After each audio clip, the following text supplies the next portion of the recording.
देह धारण का प्रयोजन उसने भुला दिया। तस्मात् केनाप्युपायेन, उपाय में आग्रह नहीं है। तस्मात् केनाप्युपायेन मनः कृष्णे निवेशयेत्, मय्येव मन आधत्स्व, जोड़ना यहां,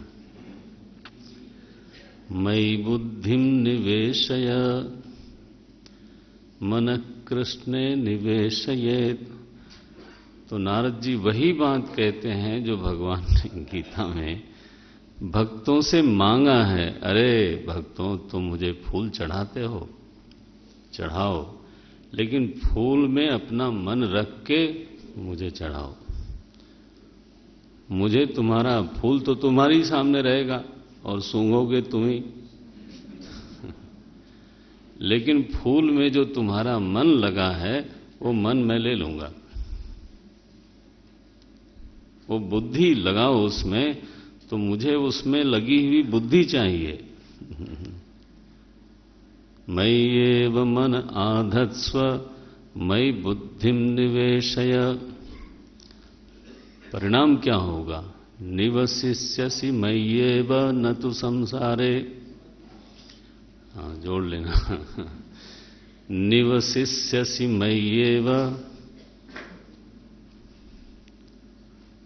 बस तुम मुझ में ही रहोगे, इस विषय में कोई शंका नहीं हो सकती, ऐसा भगवान ने कहा।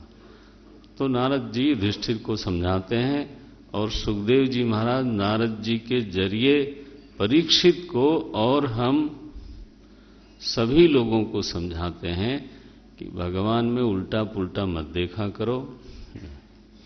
उनके चरित्र का औद्भुत्य बड़ा विलक्षण है। हम जिन मानकों के ऊपर, पैरामीटर्स के ऊपर तो उनको तौलना चाहते हैं, उसमें वो आते नहीं।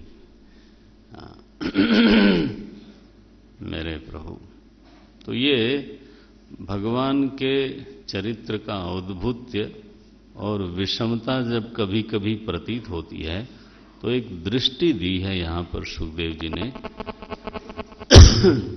कि आप ध्यान कर लो, विषमता कभी हो नहीं सकती। उस चरित्र में जरूर कोई बहुत बढ़िया बात होगी, उसको देखने की कोशिश करो, उस एंगल को पकड़ने की कोशिश करो। तो यहां पर ये प्रकरण पूरा हो गया। नारद जी कहते हैं, युधिष्ठिर वैसे आपको शायद मालूम न हो, ये जो शिशुपाल है ये भगवान का मौसेरा भाई, और मौसी को पता था कि जिसके देखते, पहले 4 भुजा लेके आया था, तो जिसको देखते ही इसकी 2 भुजाएं गिर जाएंगी वही उसको मारेगा। तो कृष्ण भगवान जब देखने गए तो इसकी 2 भुजाएं गिर गईं। और महाराज मौसी जी ने पकड़ा कृष्ण को, बोले बेटा हमारे लड़के का वध न करना। अब बोले मैं क्या करूं, अब प्रारब्ध में इसके यही है। तो मैं इतना कह सकता हूं कि मैं इसके 100 अपराध माफ करूंगा। बोले अच्छी बात है। तो ये जीवन भर गरियाता रहा। वो सब ठीक है, लेकिन भगवान गिनते रहे। वादा किया, उसने सारा इकट्ठे ही पूरा कर दिया स्वयंवर में। तो बोले अच्छा महाराज ऐसा है? बोले थोड़ा और है, वो भी सुन लो। ये भगवान का पार्षद जय विजय में से एक है। तो सनकादि ऋषियों ने शाप दिया था कि 3 जन्मों में तुम शुद्ध होगे, तो ये उसका आखिरी जन्म था, तो ज्योति उस भगवान में समाई। बोले महाराज पार्षद? हाँ। बोले जय विजय दोनों पार्षद थे और उनको सनकादि का शाप लगा, तो ये लोग महाराज हिरण्याक्ष हिरण्यकश्यप बने। वहां भगवान को 2 अवतार लेना पड़ा। फिर कुंभकर्ण रावण बने, तो तो रामावतार में भगवान ने उनका वध किया।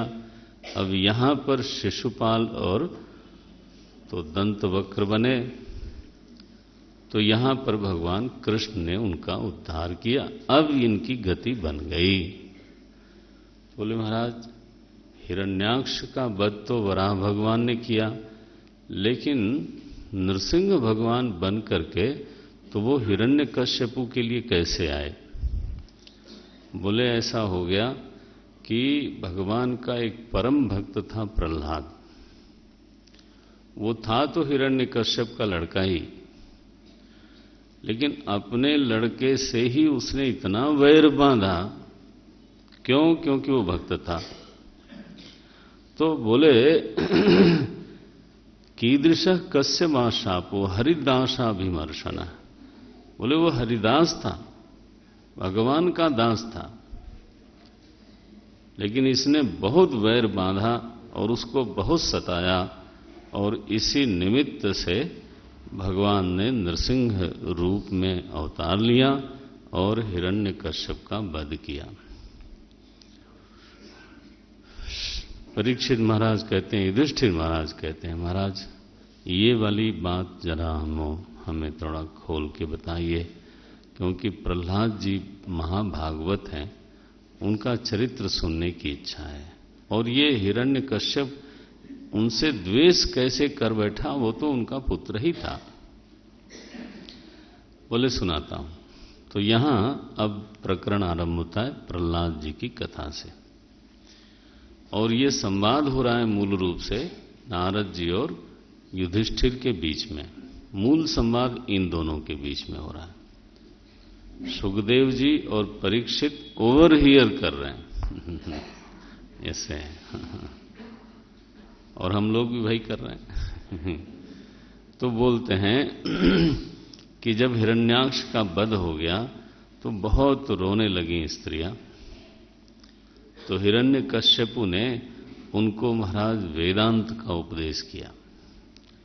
बोले कोई किसी को मारता नहीं, कोई मरता नहीं, हंता चेन मन्यते हंता, हतश्चेत मन्यते हतम, उभौ तौ न विजानीतः नायम हंति न हन्यते। जब वेदांत सुनाया हिरण्यकश्यपु ने, महात्मा लोग इसको आसुर वेदांत कहते हैं। आसुर वेदांत क्यों है भाई? बात तो वही कह रहा है जो गीता में लिखी है। बोले आसुर वेदांत इसलिए है कि he wants to misuse the philosophy. Many time we try to justify our wrong things through the philosophy. आपने किसी का वध कर दिया, जज ने पूछा क्यों मारा? बोले कौन मारता है? I can quote Gita.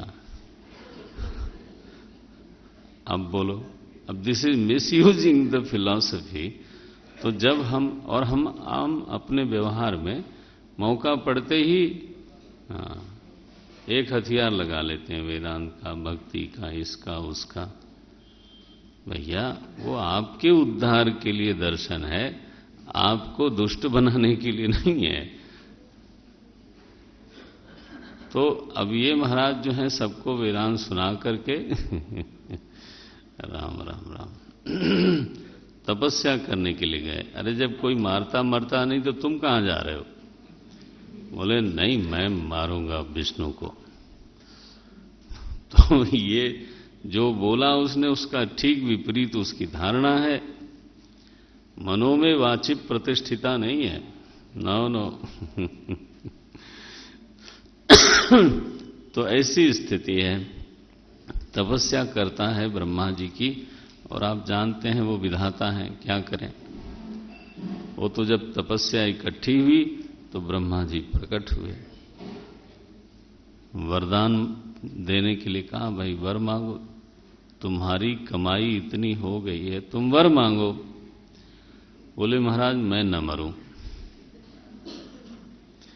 ये देहाभिमान की अति है। आखिर नहीं मरने की इच्छा, माने किसके मरने की बात कर रहे हो? बोले देह की। जीव तो वैसे ही हमारा नाती है, आत्मा की क्या कहना। तो देह में अभिमान है, ये आसुर भाव की नींव है, आधार है। रावण भी यही मांगता है, हम काहू के मरे न मारे। तो हम तो बोले हम किसी के मारने से मरे नहीं। सभी लोगों को ऐसा देह प्रिय है। बस डॉक्टर ने कहा, ये गुरुजी बोलते हैं, डॉक्टर ने कहा कि अब कोई बचने की उम्मीद नहीं है, तो इनकी कोई आखिरी इच्छा हो तो पूरा कर दो। तो परिवार के लोगों ने पूछा, आपकी आखिरी इच्छा क्या है? बोले डॉक्टर बदल दो। क्योंकि ये डॉक्टर जो है ये ठीक नहीं है। ये जो बस बने रहना। उसने कहा न मरूं। ब्रह्मा जी ने कहा ये हमारे प्रेरोगेटिव में नहीं आता, जो जन्मा है वो तो मरेगा महाराज। तो बोले अच्छा कुछ और मांग लो। तो उसने घुमाया, बोले नान्तर्बहिर्दिवानक्तम् अन्यस्मादपि चायुधैः न भूमौ नाम्बरे मृत्युः न नरैर्न मृगैरपि व्यसुभिर्वा सुमद्भिर्वा सुरासुरमहोरगैः अप्रतिद्वन्द्वता युद्धे ऐकपत्यं च देहिनाम्। ये 36-37 है तीसरे अध्याय का। बोलता है मैं जमीन पर नहीं मरूं, आसमान पे नहीं मरूं, पशु से नहीं मरूं, मनुष्य से नहीं मरूं, सांप आदि से न मरूं, देवताओं से न मरूं, असुर से न मरूं। माने शस्त्र से न मरूं, अस्त्र से न मरूं, दिन को न मरूं। राम राम। जो जो संभावनाएं उसको दिखाई दी, बस वो सब उसने मांग लिया। ब्रह्मा जी को क्या कहना, बेचारे विधान के वश में हैं। उन्होंने कहा एवं अस्तु, तथा अस्तु, वरदान दे के चले गए। अब महाराज ये लौटा और जो उसने उत्पात मचाया है, उसने कहा अहमेव ईश्वरः, मेरी पूजा करो। और सबसे महाराज मार मार के पूजा करवाया। तो जब हवन होता था तो हिरण्यकश्यपाय स्वाहा इदम न मम, बोले कोई देवता देवी मतलब ही नहीं है, इस समूची भूमि का ईश्वर मैं हूं, शासक मैं हूं। राम राम। कोई उसको तो चुनौती देने वाला था नहीं। ऐकपत्यम पहले ही बोल दिया उसने। तो उनके 4 पुत्र थे। सबसे छोटे पुत्र थे प्रहलाद जी, और बड़ा दुलार करता था प्रहलाद जी से। गोद में लेकर के उनका बाल सहलाना, बाल को सूंघना, चुंबन करना, हा हा क्या प्यार था। फिर वो गुरुकुल में गए और उनके गुरु लोगों का नाम बड़ा मजेदार है। उन्हें संड मुसंड कह देते तो अच्छा ही था, लेकिन नाम है षंड अमर्क, षंडा मरकौ। ये सुन के ही बड़ा अजीब लगता है कि गुरुओं का ऐसा नाम होना चाहिए। ये शुक्राचार्य के दोनों पुत्र हैं और गुरुकुल में अध्यापन करते हैं। तो वो ले गए महाराज इनको, प्रहलाद जी को। तो धर्म अर्थ काम तीनों विद्याएं वो लोग पढ़ाते हैं। देखो ये शब्द बड़ा कैप्सूल टाइप है। धर्म विद्या और भोग की विद्या और अर्थ की विद्या, ये इस विद्याओं में सारी विद्याएं आ जाती हैं। तो वो पढ़ा रहे थे। जब प्रहलाद जी पढ़ते थे, समझते थे, ऐसा कुछ नहीं था जो उनको समझ में नहीं आता था। लेकिन न साधु में मैंने न साधु मनसा मैंने, इन विद्याओं को अच्छा नहीं मानते थे प्रहलाद जी। वो राजनीति हो, चाहे अर्थनीति हो, चाहे कूटनीति हो, और चाहे विज्ञान हो, चाहे गणित हो, कुछ भी हो, समझते थे, अच्छा नहीं मानते थे। बोले महाराज विद्या को अच्छा नहीं मानते थे? बोले वो इसलिए नहीं मानते थे क्योंकि स्वपरासद ग्रहाश्रयम, ये सारी जो विद्याएं हैं, ये 5वें अध्याय का 3रा श्लोक है, ये सारी विद्याएं इस आधार पर हैं कि कोई अपना है, कोई पराया है। आखिर राजनीति कब करोगे? अर्थनीति कब चलाओगे? काम नीति कब चलाओगे? जितनी विद्याएं हैं, देखो ऐसा मूले कुठाराघात, बोले जितनी अपरा विद्या, जितनी लौकिक विद्या है, सबके मूल में बात यही है कि पहले ये स्वीकार कर लो कि मैं दूसरों से अलग हूं, फिर मेरे हैं कुछ, ये मेरा देश है, ये पराया देश है, करो राजनीति। ये मेरी पार्टी है, हाँ, वो उनकी पार्टी है, तब करो राजनीति। यही है। तो बोले न साधु मैंने, न साधु मनसा मैंने, बोले बिल्कुल ठीक नहीं लगता उनको। वो तो सर्वात्म भाव में रममाण हो रहे थे, तो ये विद्याएं उनको जमी नहीं। तो कुछ दिनों बाद गुरुकुल से घर लौटे, हिरण्यकश्यप ने बड़ा दुलार किया, गोद में बैठाया, सिर सहला के पूछता है, बेटा तुम्हें पढ़ाई में सबसे अच्छा क्या लगता है? ही वॉज एक्सपेक्टिंग कि कहे कि साइंस अच्छी लगती है या युद्ध विद्या अच्छी लगती है, ऐसा कुछ बोलेगा। क्या बोलते हो आप? तुम्हारा एप्टीट्यूड क्या है? तुम्हें सबसे अच्छा क्या लगता है? महाराज उसके उम्मीद के बिल्कुल बाहर प्रहलाद जी बोले, पिताजी वनम गतो यद हरिमाश्रयेत, मुझे सबसे अच्छी बात यह लगती है कि मैं वन में जाऊं एकांत में और भगवान का आश्रय लूं। भगवान तो मैं ही हूं। बोले ख्याल अच्छा है। कल कोई किसी को कह रहा था कि मुगालते में हो तो ये उर्दू का शब्द है, आप में से अधिक लोग जानते होंगे।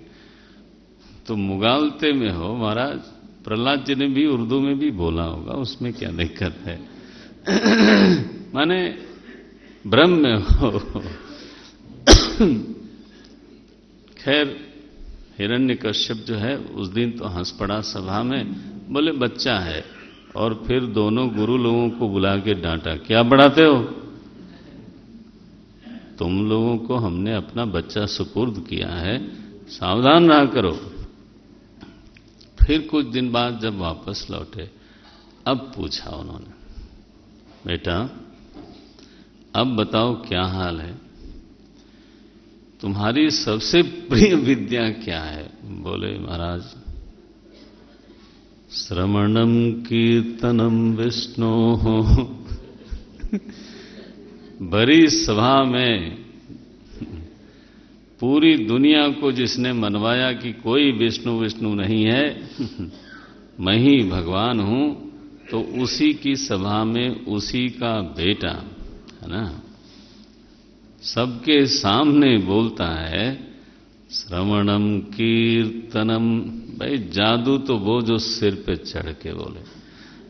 भगवान की महिमा ऐसी है, तुम नास्ती नास्ती करो, दिन भर अपनी ही बात करवाते हैं।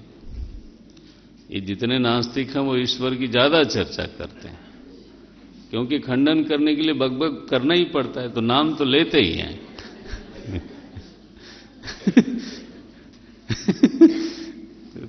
उनकी लीला ही बहुत विचित्र है। तो श्रवणम कीर्तनम विष्णोः स्मरणम पाद सेवनम अर्चनम वंदनम दास्यम सख्यम आत्मनिवेदनम। नारायण, ये साधना का एक बहुत बड़ा आधार है। बोले हम तो इन्हीं साधनों से अपने मन को भगवान में अर्पित कर सकते हैं, कर देना चाहिए। यही सबसे बढ़िया साधना है। कैसा बोलते हैं? इति पुंसार्पिता विष्णु भक्तिश्चेन्नवलक्षणा। तो श्रवणम कीर्तनम विष्णु, भगवान महाविष्णु के बारे में खूब श्रवण करना चाहिए। जहां जहां तो श्रवण मिले, और मैं शब्द जोड़ूं प्रामाणिक श्रवण मिले, अपने हिसाब का मिले, तो उसको छोड़ना नहीं चाहिए। जिनके श्रवण समुद्र समाना, कथा तुम्हार सरित सर नाना, भरहि निरंतर हो ही न पूरे, तिनके ही राउर गृह रूरे।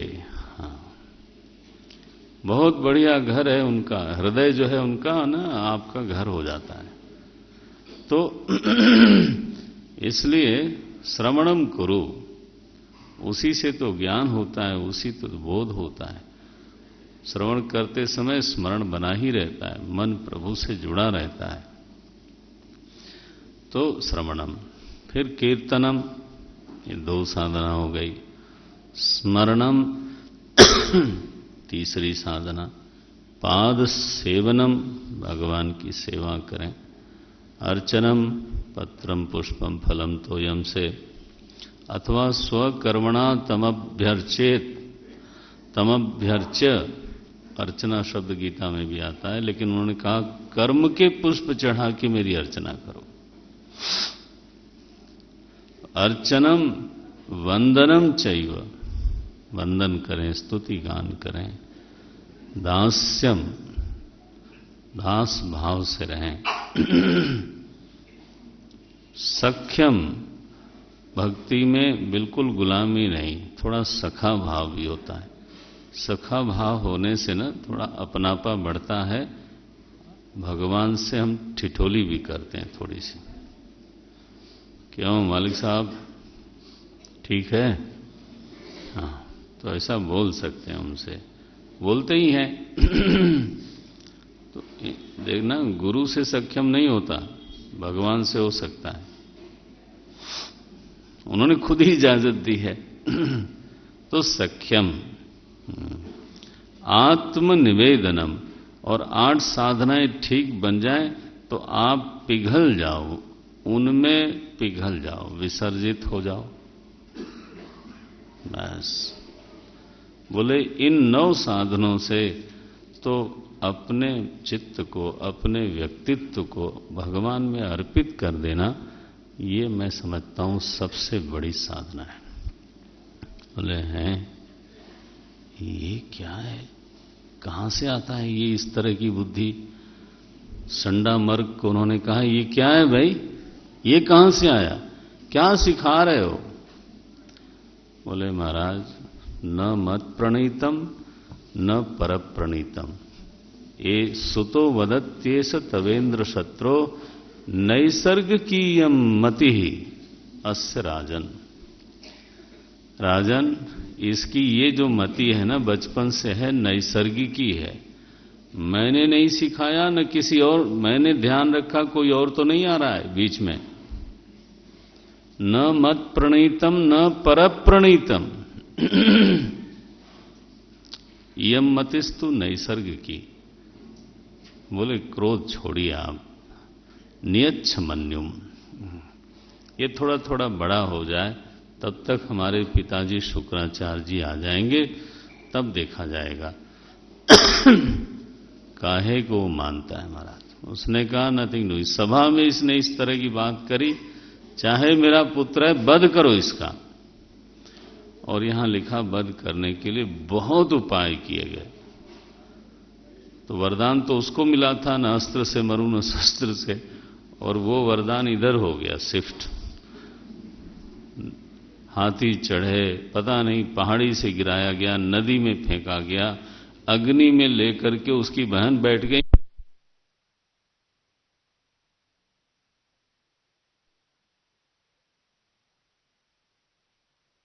अपापम असुरसुतम, उनका बच्चा निष्पाप है, और हिरण्यकश्यपु इतना महाबली होने के बावजूद हंतुम न शशाक, मारने में किसी तरह से वो समर्थ नहीं हो पाया। अब एक तरह से ये पराजय हुई उसकी, कि जब हर उपाय करने के बाद, पूरे दिल से चाहने के बाद भी मार नहीं पाया, तो सभा में सबके मन में आ गया कि ये तो बात गड़बड़ हो गई। You lost the war, not the battle, it is over now. Prahlad वहीं के वहीं खड़े हैं। तो संडामर्क ने स्थिति को संभाला। बोले महाराज प्रतीक्षा करो, हमारे पिताजी शुक्राचार्य जी महाराज आएंगे, फिर देखा जाएगा। तो अब उसके पास चारा भी क्या था। तो वो छोड़ दिया उसने। जब फिर गुरुकुल में ले गए उनको, तो उन्होंने कहा भाई भक्ति का प्रचार भी होना चाहिए। तो गुरुकुल के सारे विद्यार्थियों को इकट्ठा किया। उनको महाराज कहा, देखो दुर्लभम मानुषम जन्म, ये दुर्लभ है मनुष्य जन्म, और वो भी अनित्य है, इसलिए बालपन से ही साधना बढ़ानी चाहिए, बूढ़े होने का इंतजार नहीं करना चाहिए। प्रहलाद जी ने बच्चों को कहा। बोले महाराज आपको ये ऐसी बुद्धि कहां से आती है। बोले मेरी बुद्धि ऐसे आई कि हमारे सद्गुरु हैं देवर्षि नारद। जब हमारे पिताजी गए थे तपस्या करने के लिए, उस समय इंद्र ने मेरी मां का हरण कर लिया, मैं पेट में था। तो नारद जी ने देखा ये महादुष्टता का काम कर रहा है, देवता है, देवताओं का राजा है।